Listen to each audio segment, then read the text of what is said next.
months old when I contracted meningococcal septicemia. I am told that I was one of the sickest children to survive.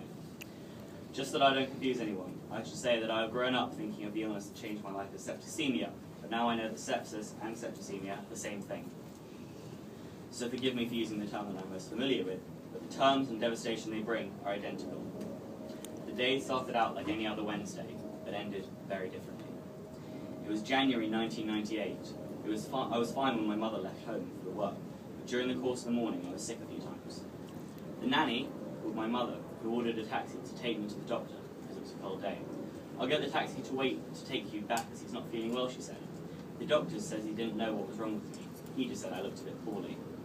To be on the safe side, why don't you take him to the unbooked clinic at St Mary's Hospital in Paddington?" Luckily, the taxi was waiting for me to St Mary's, which was a 10-minute drive away. Had it not been, I wouldn't have been here to be able to tell my story. On arrival at the hospital, my heart stopped. Veins collapsed to the size of a cotton thread, making it very hard to insert anything. That was the start of my 3.5 month stay in hospital.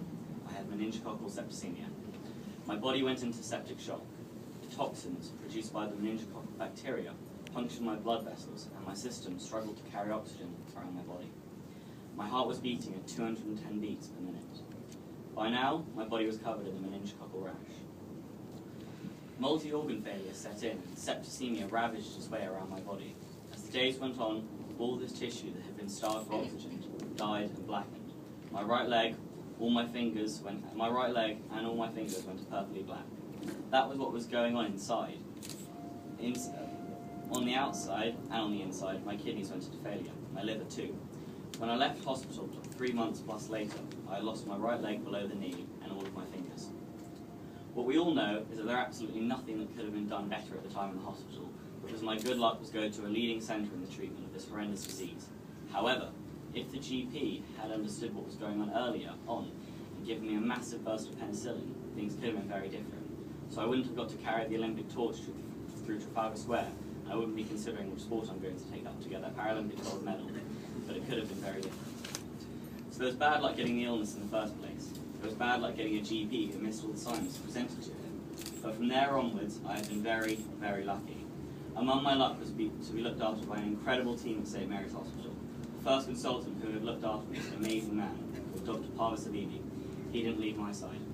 And in 2.5 years' time, when I'm old enough to compete in my first marathon, I won't leave his side either. Because by then, he will just be retiring, and it might be my turn to give him a hand. So now, before I hand over, I would just like to say that I have recently also experienced the horror of my stepfather contracting septicemia as a result of a biopsy. It turned out he didn't have cancer, but the test nearly killed him as he developed E. coli septicemia. It seems there is a huge amount of septicemia about. I would strongly urge the government to make it a priority to launch a national campaign to raise awareness of sepsis, to ensure the public knows what the signs are, to ensure all medical staff are trained. The recent campaigns to tell the public how to save lives if someone has a stroke, the FAST campaign, or how to do CPR if a heart attack to the beat of staying alive has been brilliant.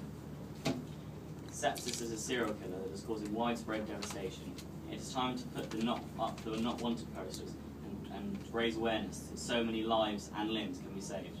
To quote Mahatma Gandhi, action expresses priorities. Thank you.